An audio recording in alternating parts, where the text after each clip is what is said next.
चोरी प्रकरणाच्या निषेधार्थ आज ठाकरे सेनेचं आंदोलन आहे. रामरक्षा घंटानाद आंदोलन असं त्यांनी नाव दिलं आणि महाआरती देखील आंदोलनाची करणार.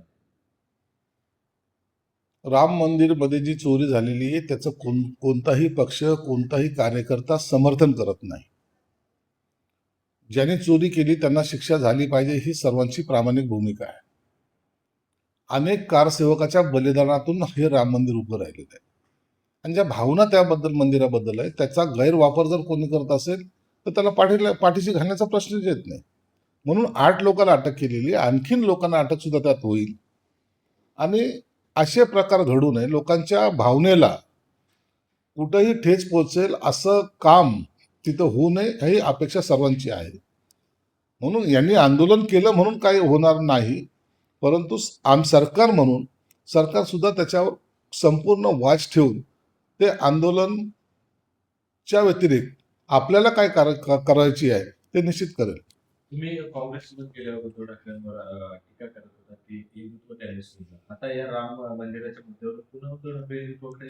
उद्धव ठाकरेंची भूमिका आजकाल तर सरडाचा रंग बदलतात तशी बदलणारी आहे. आता त्यांचं आंदोलन आहे. जर रामाबद्दल सर्वांनी जर आस्था असेल तर काँग्रेसने या आंदोलनात सहभागी झालं पाहिजे, शरद पवारांनी या आंदोलनात सहभागी झालं पाहिजे. मग तुम्ही एकीकडे रामावर निष्ठा आहेत किंवा आम्ही त्यांचे भक्त आहेत असं सांगायचं आणि आंदोलनातून पळ काढायचं. आता उद्धव ठाकरेंना एकट्यालाच हे आंदोलन करावं लागेल अशी आताची स्थिती आहे. परंतु एकदा सोडलेलं हिंदुत्व पुन्हा त्या लाईनीवर जायला आता मला वाटतं त्यांना अडचणचं ठरणार आहे. 6 खासदार एक आमदार तुमच्याकडे आल्यानंतर उद्धव ठाकरेंनी पुन्हा आमदारांची बैठक बोलावली. आमदारांची बैठक ही वारंवार त्यांनी बोलवली पाहिजे, त्यांच्याशी संवाद साधला पाहिजे.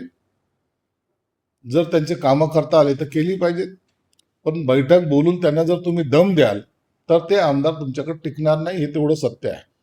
म्हणून आमदारांना तुमची हुकुमशाही नको तर लोकशाही मार्गाने त्यांचे प्रश्न सोडवणारा नेता पाहिजे आणि ते सोडवणारा नेता महाराष्ट्रामध्ये एकनाथ शिंदे आहेत हे सर्वजण जाणत आहेत.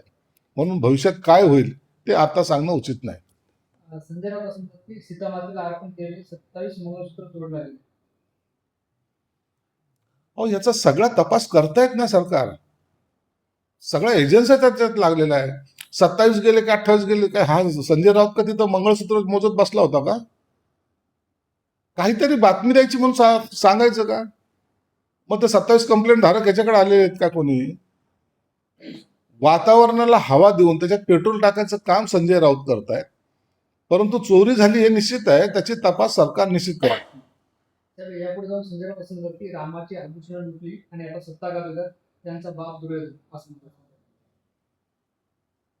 संजय राऊतला स्वतःच्या बापाबद्दलच जास्ती माहिती नाही. तो इतरांचे बाप काय काढतोय?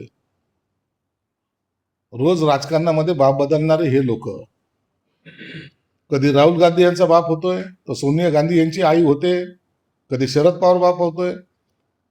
म्हणून यांनी आपला बापाचा पहिला तपास लावावा, नंतर इतरांच्या बापावर बोलावं.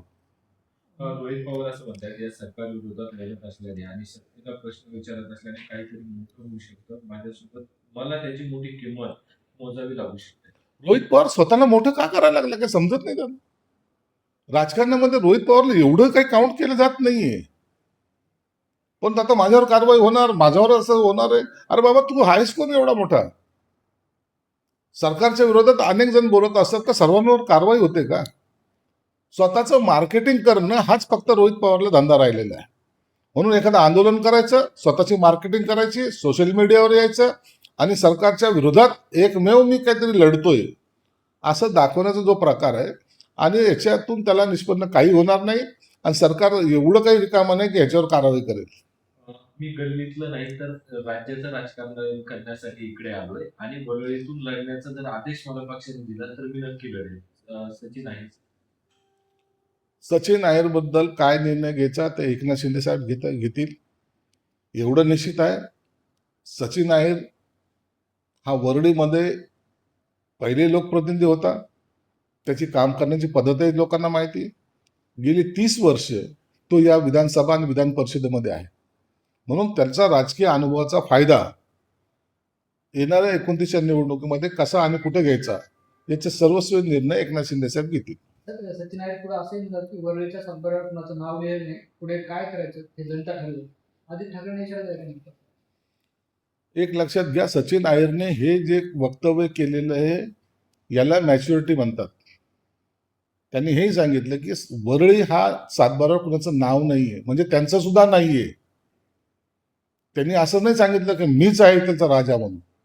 आणि अशा आयुर्भात जे लोक राहतील त्यांना त्यांची जागा दाखवण्याचं काम त्या वरळीतील जनता करेल, एवढं मात्र निश्चित आहे.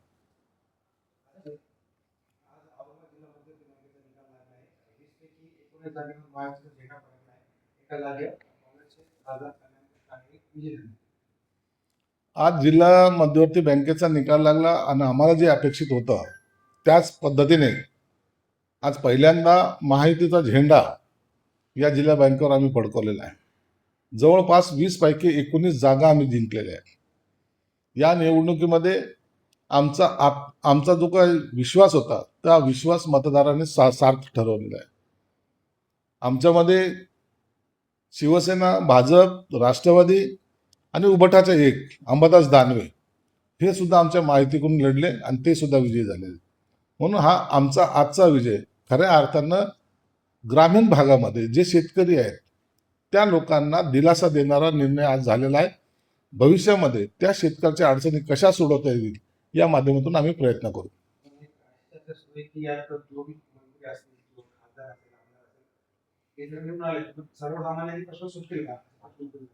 सर्वसामान्यांचे प्रश्न सुटण्यासाठीच आम्ही सर्वजण त्या बँकेत गेलेलो आहे. नेमका तिथलचा कारभार कसा करायचा आहे यासाठी आमचा सर्वांचा एकमताचा हा प्रयत्न राहणार आहे. पक्ष सोडून, पक्ष व्यतिरिक्त शेतकरी हा आमचा केंद्रबिंदू असणार आहे आणि म्हणून त्याला मदत कशी करता येईल त्यासाठी आम्ही ह्या राजकारणामध्ये आलेलो आहे. बँकेमध्ये येणं याचा अर्थच असा होतो की आम्हाला ग्रामीण भागाची नाळ आमची आणखी मजबूतीने जोडणं. सर, शेतकरी कर्जमाफी करतो टॅक्स भरणाऱ्या शेतकऱ्यांची यादी सरकारने मागवली आहे. टॅक्स भरणाऱ्या शेतकऱ्यांना कर्जमाफी मिळणार नाही. आपल्या कृषीमंत्री दत्ता होते.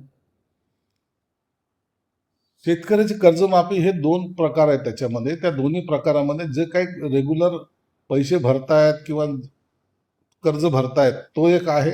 एक टॅक्स धारक आहे ज्याला इन्कम टॅक्स जास्त आहे, त्यांना कर्जमाफी मिळू नये अशी अनेकांची स्वतःची इच्छा आहे. अनेक शेतकऱ्यांनी सुद्धा बोलून दाखवलं की आम्ही इन्कम टॅक्स भरतो, आम्हाला कर्जमाफी 1,00,000-2 लाखाची आवश्यकता नाहीये. म्हणून हे त्यांचं शेतकऱ्यांचं मोठेपण आहे.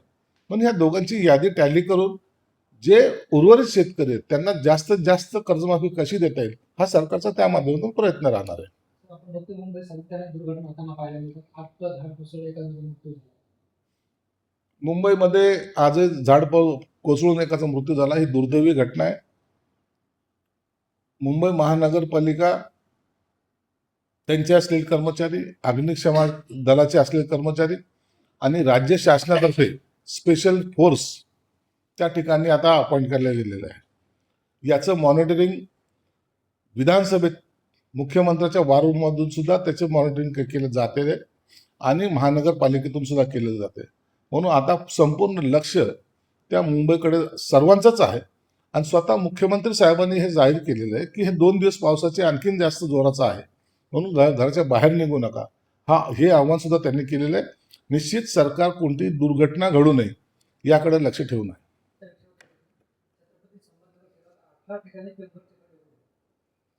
छत्रपती संभाजीनगर शहरात 18 ठिकाणी चंबरचे खड्डे उघडले. तातडीने आयुक्ताला त्याच्या सूचना दिल्या जातील. आजच्या आज ते कामाची आम्ही सुरुवात करून उद्या तुम्हाला ते तसे दिसणार सुद्धा. विशेष म्हणजे पालकमंत्री म्हणून तुम्हाला लक्ष देण्याची अशी गरज आहे की महानगरपालिकेच्या समोर जो ब्रिज आहे त्या ब्रिज जवळ एवढा मोठा खड्डा पडला की अख्खी मोटरसायकल त्यामध्ये सरळ जाऊ शकते. महानगरपालिकेचा बोर्ड त्याच्या समोरच लागला की तो ते सरळ दिसतंय. आता तातडीने आयुक्ताला मी सूचना देणार आहे, तुम्हाला उद्या तो खड्डा तिथे दिसणार नाही.